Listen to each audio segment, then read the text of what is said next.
तो hello students, स्वागत है आपके अपने इस यूट्यूब चैनल मार्क्स क्लासेज में। तो आज हम बात करने वाले हैं क्लास 10th का चैप्टर नंबर 1 वास्तविक संख्या का जो है इसका ऑब्जेक्टिव करने वाले हैं। 50 ऑब्जेक्टिव बीवीआई ऑब्जेक्टिव हम करने वाले हैं। जो क्लास ये जो है ऑब्जेक्टिव क्लास 10th का बिहार बोर्ड परीक्षा में बार बार पूछे जाने वाले ऑब्जेक्टिव है। बहुत ही बीवीआई है जो बहुत ही महत्वपूर्ण है और बार बार जो है क्या क्या आता है परीक्षा में पूछा जाता है। बोर्ड परीक्षा के लिए क्या है बहुत ही उपयोगी है। तो चलिए हम स्टार्ट करते हैं। देखिए इससे पहले जो है हम क्या किए हैं, चैप्टर नंबर 1 को जो है क्या किए हैं, क्लास 1 2 3 कर करके हम पूरा क्लास जो है आप लोग को पूरा थ्योरी क्वेश्चन आंसर सब करवाए हैं। पूरा प्रश्नावली करवा दिए हैं। प्रश्नावली 1.1 1.2 कर करके 1.4 तक जो है हम वीडियो जो है आप लोग को इसी यूट्यूब चैनल पर अपलोड कर दिए हैं। तो देखिए क्लास 10th का जो है पूरा जो है ना आप लोग को क्लास आपको इसी यूट्यूब चैनल पर जो है फ्री आप लोग को मिलेगा। जिस तरह से मैथ का मिल रहा है उसी तरह से Hindi, Sanskrit, science, social science सभी सब्जेक्ट का तैयारी आप लोग को इसी यूट्यूब चैनल पे फ्री में कराया जाएगा। तो आप लोग जो है अपने दोस्तों को साथ शेयर कीजिए, ठीक है। और अगर यह क्लास आप लोग को अच्छा लगे तो चैनल को सब्सक्राइब कीजिए। तो चलिए हम स्टार्ट करते हैं। ये जो है 50 ऑब्जेक्टिव है बीवीआई, क्योंकि इससे पहले जो हम क्या किए हैं पूरा क्लास आप लोग को हम करा दिए हैं। तो इसका जो है ऑब्जेक्टिव कराना क्या है बहुत ही आवश्यक है। तो चलिए पहला ऑब्जेक्टिव क्या है। पहला है सवाल कि पहला सवाल है कि रूट तीन एक संख्या है, यानी रूट 3 एक कैसी संख्या है। तो रूट 3 एक कैसी संख्या है, अपरिमेय संख्या है। उसके बाद है कि दो क्रमिक सम संख्याओं का HCF क्या होता है, यानी दो क्रमिक सम संख्याओं का मौसा क्या होता है। देखिए दो क्रमिक संख्या 14 ले लेते हैं, 16 ले लेते हैं, इसका भी मौसा क्या होगा 2 होगा। दो क्रमिक संख्या 16 ले लेते हैं, 18 ले लेते हैं, दोनों संख्या दो क्रमिक सम संख्या क्या होता है पता है, यानी दो लगातार सम संख्या। तो दो लगातार सम संख्याओं का जो मौसा होता है तो क्या होता है, दो लगातार सम संख्याओं का मौसा जो होता है वो क्या होता है 2 होता है। दो लगातार सम संख्याओं का मौसा कितना होता है 2। उसके बाद है कि पाई कैसी संख्या है। तो पाई क्या है, अपरिमेय संख्या है। पाई कैसी संख्या है, अपरिमेय संख्या है। उसके बाद जो है हम जानेंगे कि निम्नलिखित में से कौन सी अभाज्य संख्या है। तो अभाज्य संख्या के बारे में आप लोग को हम बताएंगे कि अभाज्य संख्या क्या होता है। तो वैसा संख्या जिसका क्या हो केवल 2 गुणनखंड हो उसे क्या कहेंगे अभाज्य संख्या। तो देखिए 16 का जो है ये इसका अभाज्य गुणनखंड क्या होगा, 1 होगा, 2 होगा, 4 होगा, 8 होगा, 16 होगा। तो ये क्या है एक भाज्य संख्या है। और 15 भी क्या भाज्य संख्या, क्योंकि इसका भाज्य गुणनखंड 1 है, 3 है, 5 है और क्या है 15 है। और 9 का 1 होगा, 3 होगा और फिर 9 होगा। तो 1 से ज्यादा ना हो गया, लेकिन 23 क्या है एक अभाज्य संख्या, क्योंकि इसका भाज्य गुणनखंड 1 होगा और कैसा होगा 1 और 23 होगा। तो सही इसका आंसर क्या हो जाएगा 23 हो जाएगा। इसके बाद है कि 1.34 को परिमेय संख्याओं के रूप में लिखिए, यानी 1.34 को परिमेय संख्या के रूप में लिखना है। देखिए 1.34 है ना, 1.34 परिमेय संख्या के रूप में लिखना है ना। क्या करेंगे, इसका दशमलव उड़ाएंगे तो नीचे में क्या होगा 1 पर 2 जीरो, क्योंकि दशमलव के बाद 2 अंक है ना। तो जब दशमलव उड़ाएंगे तो लिया में 2 जीरो, तो 134 बटा क्या हो जाएगा 100। इसका आंसर क्या हो जाएगा 134 बटा 100 हो जाएगा। अब देखिए इसमें दूसरा ऑप्शन क्या है 67 बटा 50। देखिए 67 गुना क्या होता है 7 गुना 14, 14 गुना 12, 13। देखिए इसका आंसर ये भी हो जाएगा। इसका आंसर ये तो गलत है, ये गलत है, लेकिन अगर सही में कहा जाए तो ये भी हो जाएगा और ये भी हो जाएगा। इसको बाद है कि 2 या 2 से अधिक अभाज्य संख्याओं का मौसा क्या होता है। तो देखिए 2 अभाज्य संख्या ले ले चाहे 2 से अधिक अभाज्य संख्या ले ले, दोनों का जो होता है क्या चीज, दोनों का मौसा जो हो जाएगा वो कितना होगा 1 होगा। तो 2 अभाज्य संख्याओं का या 2 से अधिक अभाज्य संख्याओं का मौसा क्या होता है 1 होता है। तो जैसे हम ले लेते हैं 2 और 3, चाहे 5 और 7, चाहे 3 और 7 ले ले, यानी कोई भी 2 अभाज्य संख्या ले लेंगे ना, या 2 3 5 ले ले, 2 से अधिक भी ले लेंगे ना, दोनों का मौसा कितना होता है 1 होता है। तो दो या दो से अधिक अभाज्य संख्याओं का मौसा क्या होता है, एक होता है। उसके बाद है कि दो परमेय संख्याओं के बीच अधिकतम कितनी परमेय संख्या हो सकती है, यानी दो परमेय संख्याओं के बीच कितनी अधिकतम परमेय संख्या हो सकती है, तो दो परमेय संख्याओं के बीच जो है ना अनंत परमेय संख्या होती है। दो परमेय संख्याओं के बीच अनंत परमेय संख्या हो सकती है, तो इसका आंसर क्या हो जाएगा, डी हो जाएगा। उसके बाद निम्नलिखित में से किसका दशमलव प्रसार क्या है, शांत है, तो देखिए 7/30 है, तो 7। अच्छा देखिए, जिसका दशमलव प्रसार शांत है कि अशांत है, इसको जो है ना हम क्या कर सकते हैं, बिना इसको भाग किए हुए हम ज्ञात कर सकते हैं, बिना हम भाग किए हुए इसको ज्ञात कर सकते हैं।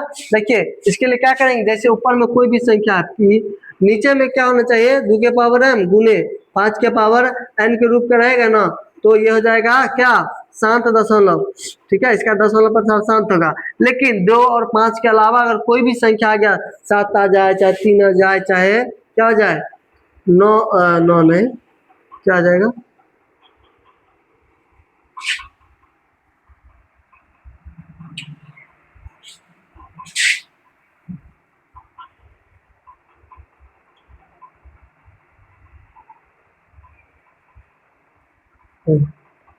जैसे यानी 3 आ जाए, चाहे 7 आ जाए, चाहे 11 आ जाए, चाहे 13 आ जाए, तो कोई भी आ गया ना तो क्या हो जाएगा, ये हो जाएगा, ये अशांत हो जाएगा। तो देखिए 7/30 है ना, तो 30 क्या हो जाएगा, 7/30 को क्या लिखेंगे, 3 गुणे 2 गुणे 5। तो देखिए 2 और 5 के अलावा क्या आ गया, 3 आ गया ना, तो ये अशांत दशमलव हो जाएगा।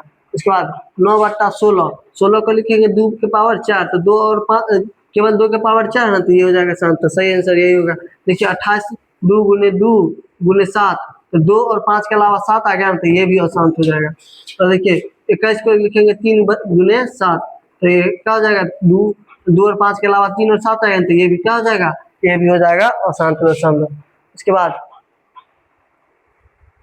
करा कि 0.3 पर जो है क्या रेकरिंग है का परिमेय संख्या के रूप में लघुत्तम रूप क्या है। देखिए इसका लघुत्तम क्या होगा, तो 0.3 है ना, इस पर रेकरिंग है, तो इसका p/q के रूप में व्यक्त करने के लिए 0.3 है। इसका जब हम क्या दशमलव रहेंगे ना इसका, तब लिया में 9 आ जाएगा, तो 3 से 3 कटेगा, 3 में 1/3 हो जाएगा। इसका सही आंसर क्या आ जाएगा, 1/3, क्या हो जाएगा, 1/3 हो जाएगा। इसके बाद यदि a और b अभाज्य संख्या है तो a और b का लॉस क्या होगा। देखिए जब कोई भी दो अभाज्य संख्या होता है ना, तो दोनों का जो एलसीएम होता है, लघुत्तम होता है, वो दोनों संख्याओं का गुणनफल होता है। जैसे 2 और 3 है, तो दोनों का जो हम अति करेंगे ना, क्या चाहिए, एलसीएम, दोनों का प्रोडक्ट हो जाएगा, गुणनफल हो जाएगा, 6 हो जाएगा। तो इसी तरह से हम अगर पूछा जाएगा कि बताइए कि यदि कोई अभाज्य संख्या a और b है, दोनों का लॉस कितना होगा, तो दोनों का गुणनफल होगा, यानी a गुने b होगा। उसके बाद है कि संख्या 2.13113111113 है, यानी ये क्या है, अनंत तक बढ़ता जा रहा है, रिपीट भी नहीं हो रहा। अशांत अनावृत्ति है ना, याद रखिएगा, अशांत अनावृत्ति दशमलव होता है ना, वो क्या होता है, अपरिमेय संख्या होता है। अशांत अनावृत्ति दशमलव क्या होता है, अपरिमेय संख्या। उसके बाद है कि सभाज्य संख्याओं का मौसा क्या होता है, यानी 200 अभाज्य संख्याओं का HCF कितना होता है, 1 होता है। याद रखिएगा, परिभाषा यह है कि जब दो संख्याओं का HCF 1 होगा, तब हम दोनों संख्याओं को क्या कहेंगे, सभाज्य संख्या कहेंगे। तो इसका HCF कितना हो जाएगा, इसका HCF हो जाएगा 1 हो जाएगा इसका HCF। उसके बाद है कि यदि p एक अभाज्य संख्या है तो रूट p क्या होगा। देखिए याद रखिएगा, रूट p यानी इसका मतलब रूट के अंदर जो कोई भी अभाज्य संख्या 7 आ जाए, चाहे रूट 5 आ जाएगा, चाहे रूट 3 आ जाएगा, चाहे रूट, यानी कोई भी रूट के अंदर अभाज्य संख्या आ गया ना, तो वो क्या हो जाएगा, अपरिमेय संख्या हो जाएगा। तो क्या हो जाएगा इसका आंसर, अपरिमेय संख्या हो जाएगा।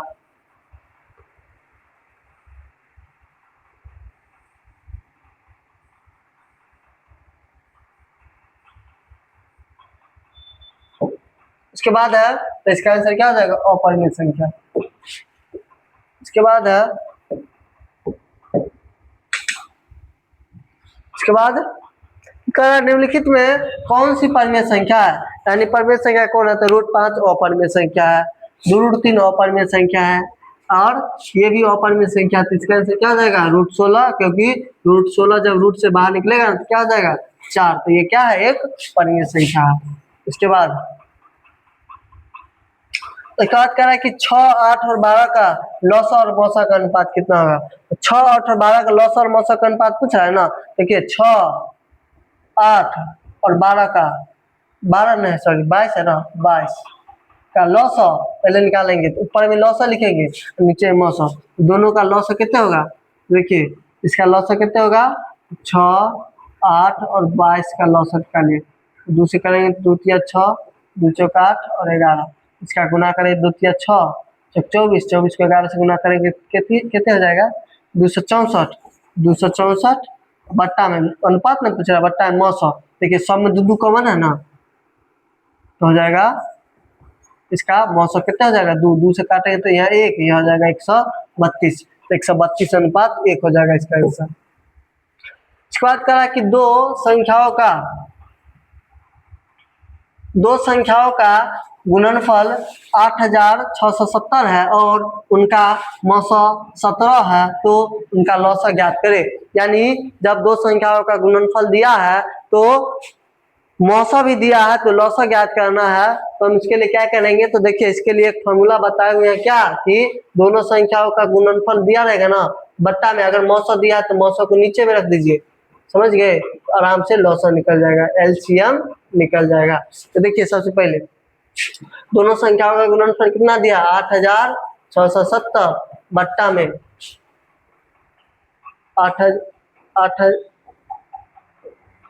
8670 बट्टा में कितने मौसा कितना दिया 17, 17 से भाग किए 17 × 85 बच गया कितने 1 और 7, 17 का 17 यानी 510, तो इसका आंसर क्या हो जाएगा 510 हो जाएगा, सी हो जाएगा इसका आंसर। उसके बाद है कि 65 तथा 117 का मौसा 65m - 117 के रूप में है, तो m का मान ज्ञात कीजिए। यानी 65 और 117 का मौसा जो है ना वो किस रूप में है, तो इसका जो है मौसा वो 65m - 117 के रूप में है। तो इसको ज्ञात करने के लिए हम क्या करेंगे, तो इसको ज्ञात करने के लिए सबसे पहले इसका हम मौसा निकाल लेते हैं। इसका मौसा कितना होता है बताइए तो, इसका मौसा कितना होगा, तो सबसे पहले इसका मौसा निकालेंगे। तो दोनों का मौसा जो होगा ना 65 और 117 का, देखिए इसका निकालने के लिए क्या करो 65 को लिख देते हैं तोड़ कर, तो 5 × 13, इसका लिखेंगे 117 का, तो 3 × 3 × 13, मौसा क्या होगा जो दोनों में कॉमन है, तो इसका आंसर क्या हो जाएगा 13, यानी 13 इसका मौसा हो जाएगा। तो यही मौसा जो है ना मौसा वो जो है किस रूप में है, मौसा जो है वो किस रूप में है, तो 65m - 117 के रूप में है। तो ये कितना है आंसर, मौसा 13 है, 65m बराबर 117 उधर जाएगा जुड़ जाएगा तो कितना हो जाएगा 30 हो जाएगा। तो 65 से 130 कटेगा 2 बार में, तो m का मान कितना हो जाएगा, तो m का मान हो जाएगा कितना 2। तो पूछ रहा है ना m का मान कितना होगा, तो 2 हो जाएगा। तो इसका आंसर कितना होगा 2 होगा। इसके बाद है कि सबसे छोटी अभाज्य और सबसे छोटी भाज्य संख्या का गुणनफल कितना होगा, यानी सबसे छोटा भाज्य संख्या और सबसे छोटा अभाज्य संख्या का गुणनफल क्या होगा बताइए तो। देखिए सबसे छोटी अभाज्य संख्या क्या है 2 है, और सबसे छोटा भाज्य संख्या क्या है 4 है, तो दोनों का गुणनफल कितना होगा 8 होगा। इसका आंसर क्या होगा सी, समझिए। इसके बाद करा कि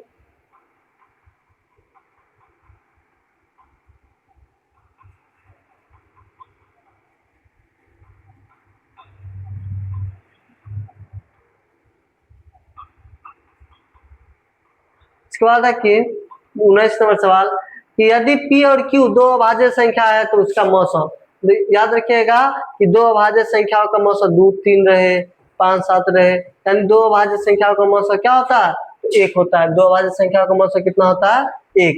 इसके बाद करा कि 0.32 यानी सिर्फ 2 पर बार है, 2 पर एक रिंग है, तो उसको P बटा Q के रूप में लिखा जा सकता है। यानी इसको P बटा Q के रूप में लिखेंगे तो क्या लिखाएगा, तो देखिए 0.32 यानी केवल 2 पर एक रिंग है ना, तो जिस पर एक रिंग है तो इसके दशमलव उड़ाएंगे तो क्या करेंगे,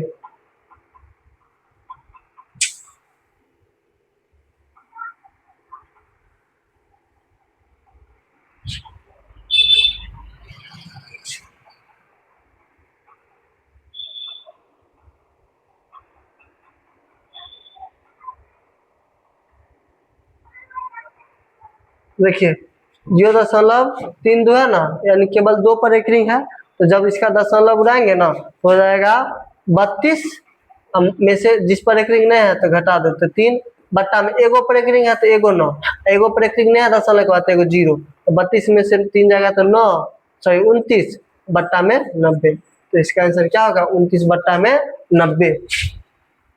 अगला सवाल क्या है, अगला सवाल देखिए क्या है कि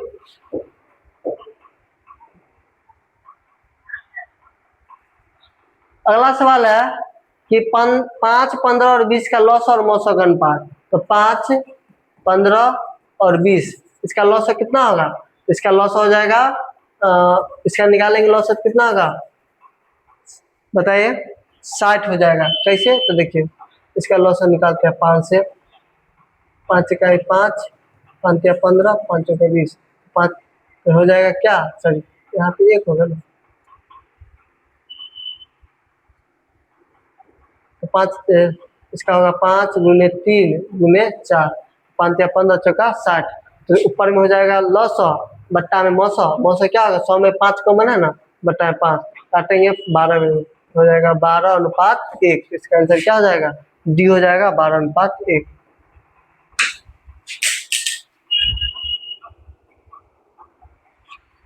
उसके बाद देखिए इस बात कर रहा है कि किसी पूर्णांक m के लिए प्रत्येक सम पूर्णांक का रूप क्या होता है, यानी देखिए सम पूर्णांक जो होगा ना वो क्या होगा, किस रूप का होगा, तो देखिए ये जो होता है ना 2m के रूप का होता है, जैसे 2 गुने m के जब कोई पूर्णांक ले लीजिए, 1 ले लीजिए चाहे 2 ले लीजिए 3 ले लीजिए कोई भी ले लीजिए, 2 से गुना होगा तो क्या आ जाएगा, सम के रूप का आ जाएगा, तो इसका आंसर क्या आ जाएगा 2m। उसके बाद क्या है,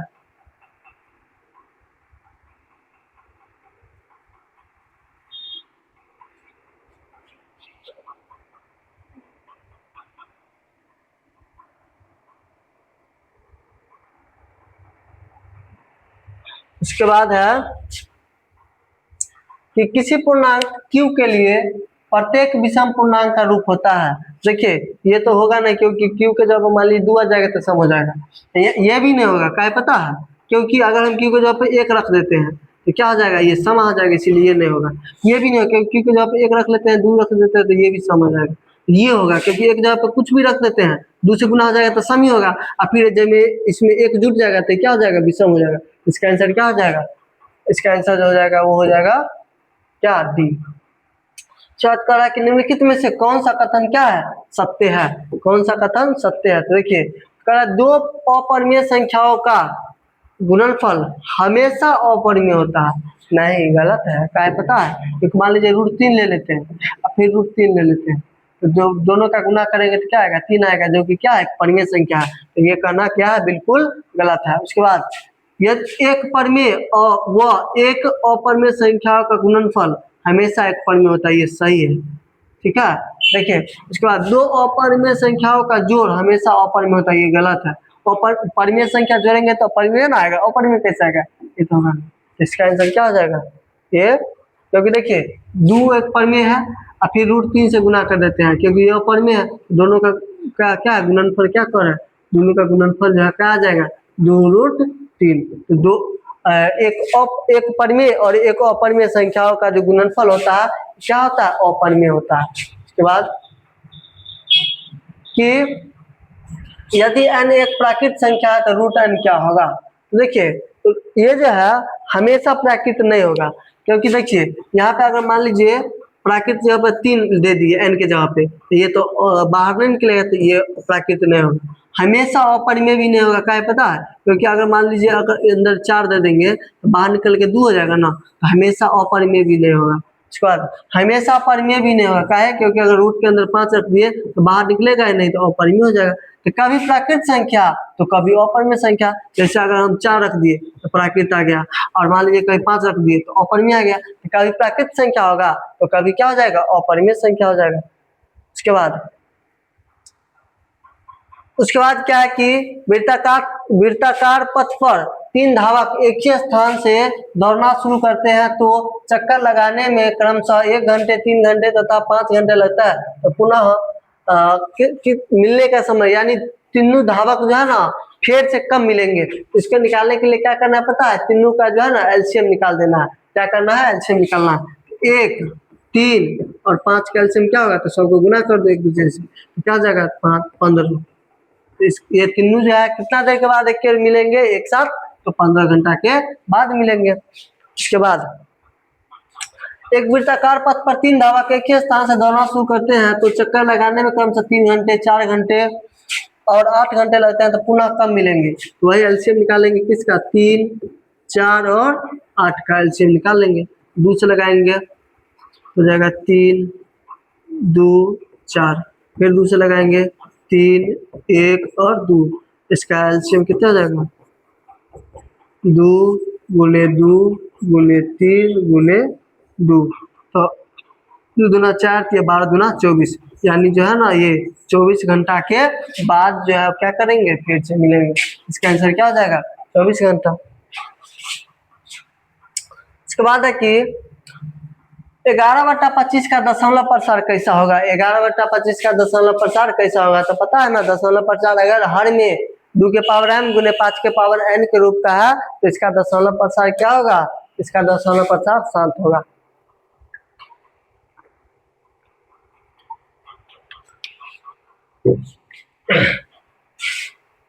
तो इसका दशमलव प्रसार कैसा होगा, शांत होगा। उसके बाद है कि 17/24 का दशमलव प्रसार क्या होगा। देखिए 17 अब बट्टा में 24 को क्या लिखे, 3 गुने 2 गुने 2 गुने 2, 2 और 5 के अलावा क्या आ गया, 3 आ गया ना, तो इसका दशमलव प्रसार क्या हो जाएगा, अशांत हो जाएगा। ये दशमलव प्रसार इसका अशांत आवृत्ति होगा। उसके बाद है कि 11/15 का दशमलव प्रसार कैसा होगा। तो देखिए 11/15 को क्या लिखेंगे, 3 गुने 5, तो 2 और 5 के अलावा क्या आ गया, 3 आ गया ना, इसका दशमलव प्रसार क्या हो जाएगा, अशांत हो जाएगा।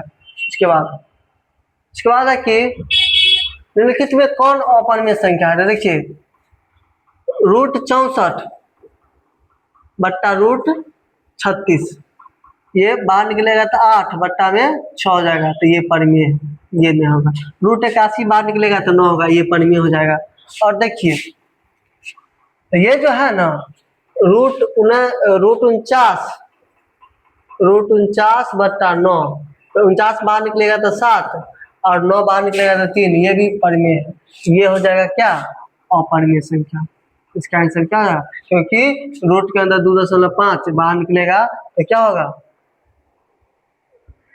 ये जो हो जाएगा बाहर नहीं निकल पाएगा, तो क्या हो जाएगा, अपरिमेय संख्या हो जाएगा।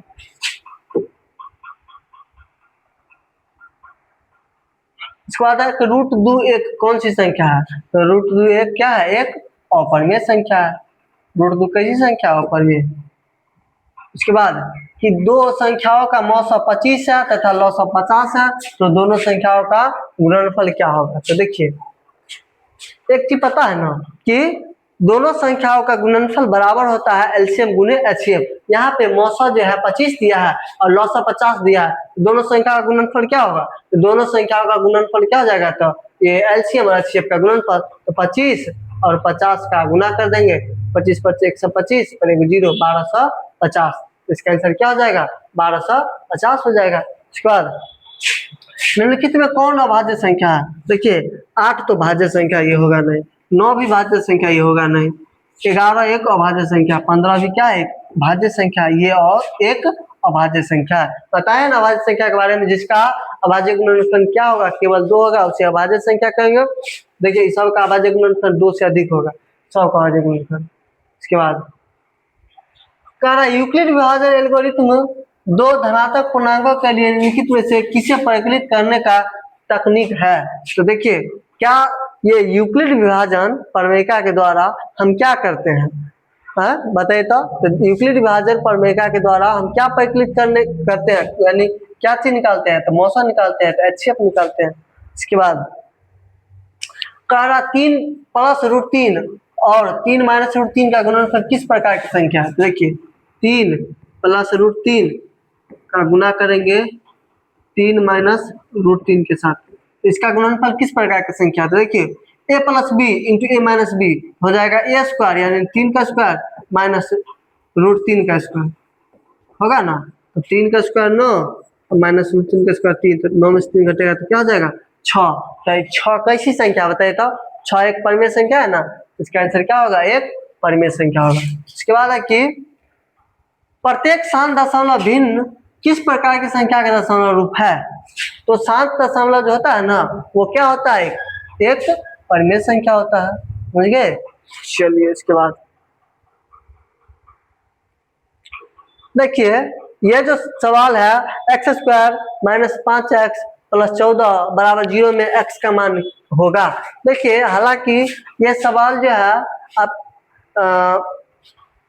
आप लोग को पढ़ना है किस में, चैप्टर नंबर 2 में, समझ गए ना।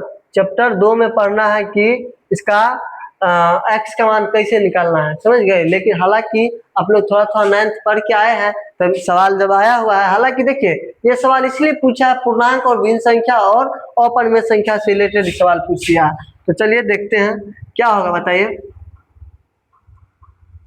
देखिए एक्स स्क्वायर है ना, आप लोग पढ़े होंगे, x square minus 5x 5x plus 4 बराबर क्या है 0 है। देखिए एक्स स्क्वायर इसको हम तोड़ेंगे minus 4x minus x plus 4 बराबर 0, तो हो जाएगा क्या, यहाँ पे जहाँ पे जगह वहां पर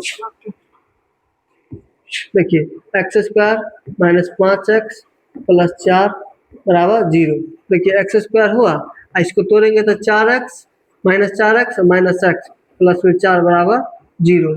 तो देखिए यहाँ पे माइनस 4x और माइनस x माइनस 5x हो जाएगा ना, कॉमन ले लेते हैं x कॉमन लेंगे तो x यहाँ पर बच गया माइनस 4, यहाँ x कॉमन ले लेंगे माइनस x कॉमन ले लेंगे तो बच जाएगा क्या बचेगा बताइए तो 1 प्लस में यहाँ पे x कॉमन नहीं आएगा ना, x कॉमन आ जाएगा तो फिर यहाँ x है ना, माइनस 1 कॉमन लेंगे यहाँ बच जाएगा x और यहाँ बच जाएगा माइनस 4 बराबर 0। देखिए तो x minus 1 into x minus 4 बराबर 0 है ना, x माइनस 1 बराबर 0, x बराबर क्या होगा 1 और यहाँ x माइनस 4 बराबर 0, x बराबर कितना होगा 4। तो दोनों संख्या क्या आया है, दोनों एक पूर्णांक संख्या है, इसका आंसर क्या होगा पूर्णांक।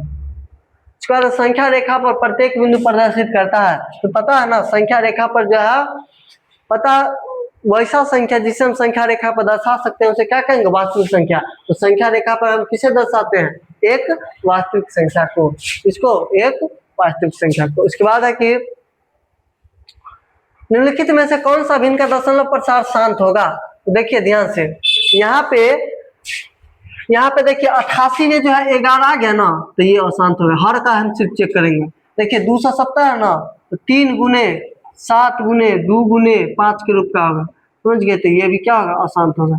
ये 105 का जो है हम क्या लिखेंगे 5 गुने 3 गुने 7, तो ये भी क्या होगा अशांत होगा। तो सिर्फ क्या होगा ये 3/160, क्योंकि 160 को हम क्या लिख सकते हैं 2 के पावर 4 गुने 2 के पावर 2 गुने 5, हम लिख सकते हैं क्या 2 के पावर 5 गुने 5 के पावर 1, तो 2 के पावर m गुने 5 के पावर n के रूप का है ना, इसका दशमलव प्रसार क्या होगा शांत होगा। इसका आंसर क्या हो जाएगा, इसका आंसर हो जाएगा डी 3/160। उसके बाद सबसे छोटी पूर्ण वर्ग संख्या जो 16 20 और 24 प्रत्येक से क्या हो भाज्य हो, यानी सबसे छोटा पूर्ण वर्ग संख्या कौन है जो 16 20 और 24 ये जो है सबसे भाज्य है। तो देखिए सबसे पहले एगो चीज पहले ध्यान दीजिए, पहले तो 2 ऑप्शन पहले कट गया, काहे पता है क्योंकि देखिए पूर्ण वर्ग का वर्ग 240 है ये नहीं पूर्ण वर्ग, उसके बाद 2400 पूर्ण वर्ग है ये नहीं है, 2 कट गया, एगो 1600 है पूर्ण वर्ग, एगो 3600 है पूर्ण वर्ग। तो देखेंगे कि 16 20 और 24 ये तीनों का हम एलसीएम ले लेते हैं, ठीक है। तो एलसीएम लीजिए 16 20 और 24। देखिए सबसे पहला बात क्या है, सिर्फ सवाल जो हम पूरा चैप्टर पढ़ लिए उससे हमको पूरा क्लास का पूरा डाउट क्लियर नहीं होता। जब तक हम अलग अलग तरह का सवाल सॉल्व नहीं करेंगे तब तक हमें सवाल सॉल्व करने का तरीका पता नहीं होगा। इसीलिए जो है ना ऑब्जेक्टिव लाया गया ताकि पूरा क्लास का एक बार में ही रिवीजन हो जाए, समझ गए ना। तो देखिए इसका एलसीएम निकालिए। तो 2 से लगाएंगे तो हो जाएगा 2 अट्ठे 16, 10, 12, फिर 2 से लगाएंगे 4, 5 और फिर 6, 5 और फिर 6, फिर कटेगा, लगाइए 2 से 2, 3, 2 हो जाएगा ना, 5 फिर 3, तो इसका एलसीएम कितना होगा बताइए तो। 2 दूना 4, दूना 8, दूना 16, 5 6 80 या 240, 240 हो गया ना। अब बताइए तो 240 से कौन कटेगा, जो 240 से कट गया वही इसका क्या हो जाएगा, ये भाज्य होगा। देखिए 240 से ही कटेगा, हमको तो नहीं लग रहा है कि 240 से ही कटेगा, 240 से 36 से कटेगा, क्या है पता, देख लीजिए। अगर हम जीरो एगो इसमें काट देते हैं, एगो जीरो इसमें काट देते हैं, इसके बाद 360 से भाग करते हैं। देखिए 24 से का 24, बच गया कितने 12, ऊपर से 0, 15 में कट गया ना। तो 240 से कितने में कट गया, 15 में, इसीलिए किससे विभाज्य है ये, 3600 से तीनों संख्या से क्या है, 3600 भाज्य है, 1600 नहीं होगा। इसके बाद दो संख्याओं ए और 18 का लॉसअ 36 है तथा मौसअ 2 है, तो ए ज्ञात कीजिए। यानी पहला संख्या ए है, दूसरा संख्या 18 और इसका लॉसअ 36 और मौसअ 2 है, तो संख्या ज्ञात करना है ए, यानी ए का मान ज्ञात करना है कि ए का मान कितना होगा। तो देखिए इसके बाद जो है इसमें हम ज्ञात करने के लिए हम क्या करेंगे, वही फॉर्मूला पता है ना, ए गुने बी बराबर एलसीएम गुने HCF। ए का मान तो हमको नहीं पता है, निकालना है। बी का मान कितना है 18 बराबर एलसीएम कितना दिया 36 गुने HCF कितना दिया है 2, तो ये भाग में आ जाएगा, तो ए बराबर 36 गुना 72 बट्टा में 18, 18 से कट जाएगा 72 कितना में 4 में, तो ए का मान कितना हो जाएगा 4 हो जाएगा। इसका आंसर क्या होगा 4 होगा। अब है क्या सवाल हो गया, 42वां सवाल हो गया। 43 नंबर सवाल है कि यदि P और Q दो अभाज्य संख्या है तो रूट अंडर P Q कैसी संख्या है। यानी दो P और Q जो है अभाज्य संख्या है, तो P और Q कैसा संख्या होगा, चेक करते हैं। 2 और 3 मान लीजिए दोनों अभाज्य संख्या, रूट 6 होगा। अच्छा ले लेते हैं 3 और 5। देखिए जब दो अभाज्य संख्याओं का अंदर में रूट के अंदर भी हम गुना करेंगे ना, अलग अलग संख्या रहेगा, एगो दोसर अभाज्य संख्या और एगो दोसर अभाज्य संख्या, दोनों का रूट के अंदर भी गुणनफल होगा ना, तो वो क्या आएगा, और एक अपरिमेय संख्या आएगा। इसके बाद 2 + √2 एक कैसा संख्या है, तो 2 + √2 क्या है, एक अपरिमेय संख्या। देखिए ये सवाल सिद्ध करने के लिए आता है 2 नंबरी में, तो याद रखिएगा 2 + √2 एक कैसा संख्या, अपरिमेय संख्या। उसके बाद है कि 1440 में 2 का अधिकतम घात कितना होगा, 1440 में 2 का अधिकतम घात कितना होगा। तो देखिए इसका निकालने के लिए हम क्या करेंगे, देखिए 1440 है ना, इसका भाज्य गुणनफल कर लेते हैं।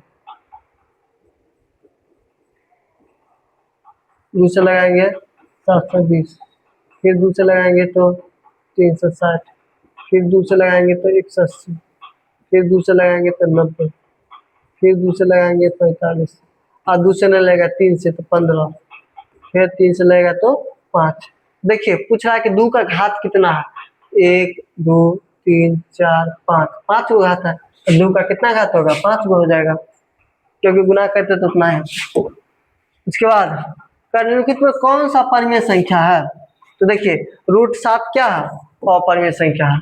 और देखिए √10 बट्टा में 100, तो ये भी क्या हो जाएगा, 0 से 0 कर जाएगा, तो 1/10 1/√10 हो जाएगा, तो ये भी एक अपरिमेय संख्या।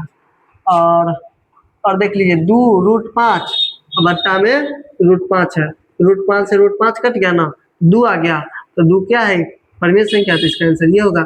√3 + √3 2 √3 होगा, जोड़ेंगे तो ये क्या होगा, यह भी एक, और ये भी एक अपरिमेय संख्या होगा, तो इसका आंसर क्या हो जाएगा, सी हो जाएगा। जिसके बाद है कि 0 और 50 के बीच परिमेय संख्याओं की संख्या है, 0 और 50 के बीच कितना हो जाएगा, 25 हो जाएगा। यूक्लिड विभाजन प्रमेय के अनुसार a बराबर बी क्यू प्लस आर में r के लिए कौन सा कथन सही है, यानी शेषफल क्या होता है। तो बताए थे शेषफल जो होता है ना, ये 0 से बड़ा या बराबर और b से छोटा होता है। तो इसका आंसर क्या हो जाएगा, इसका आंसर हो जाएगा बी नंबर आंसर।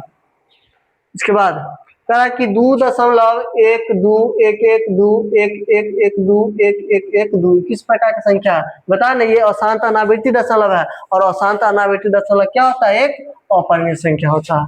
इसके बाद कहा यदि दो संख्याओं का मौसा 15 है और लौसा 105 है, यदि इनमें से एक संख्या 5 है तो दूसरी संख्या क्या होगा। देखिए आज के क्लास का जो है ये लास्ट क्या है, ये लास्ट सवाल है।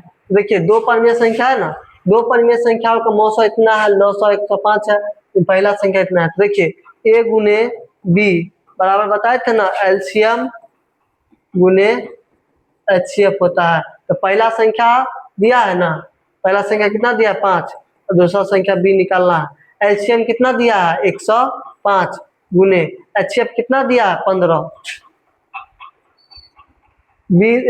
15 इधर 5 इधर आ जाएगा भाग में, तो 105 गुने 15 बट्टा में 5, 5 से घटेगा 15 3 में, तो 105 दिया 315। इसका आंसर कितना हो जाएगा 315 हो जाएगा, इसका आंसर सी हो जाएगा। तो देखिए तो आज का क्लास जो है 50 गो ऑब्जेक्टिव जो है आज हम कंप्लीट किए हैं। तो आप लोग जो है इसके बाद कौन सा चैप्टर पढ़ना चाहते हैं, क्योंकि ये जो चैप्टर है ये चैप्टर समाप्त हो गया। तो आप लोग नेक्स्ट कौन सा चैप्टर पढ़ना चाहते हैं कमेंट बॉक्स में आप लोग जरूर जो है रिप्लाई दीजिएगा। और आप लोग को यह क्लास कैसा लगा ये भी आप लोग कमेंट बॉक्स में आप लोग लिख सकते हैं, समझ गए ना। अगर यह क्लास आप लोग को लग रहा है कि बहुत यूजफुल है तो आप लोग अपने दोस्तों के साथ शेयर कीजिए, चैनल को सब्सक्राइब कीजिए। तो आज के लिए इतना ही। जय हिंद जय भारत।